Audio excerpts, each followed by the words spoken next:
દાદા, તમે આવશો ને? આ એક સાદો સવાલ, પરંતુ તેની અંદર છુપાયેલી હતી એક દીકરીની નિષ્કપટ લાગણી અને એક શાળાનું સપનું.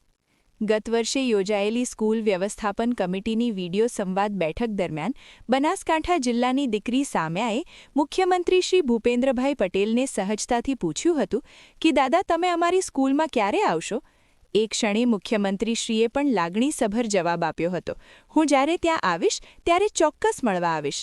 આ વચન આજે શબ્દોમાં નહીં પરંતુ કર્મમાં સાકાર થયું હતું.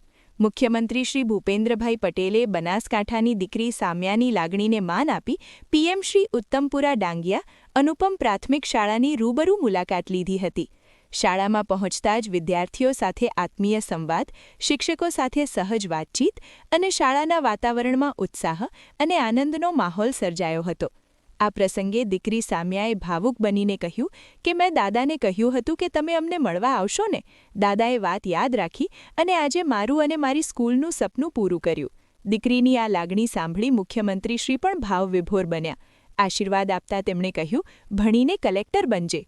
એક દીકરીની લાગણી, એક નેતાનું વચન અને એક શાળાને મળેલી નવી ઓળખ. અહેવાલ VI જીકાણી, ચીફ એડિટર, રાજવંશ ન્યૂઝ.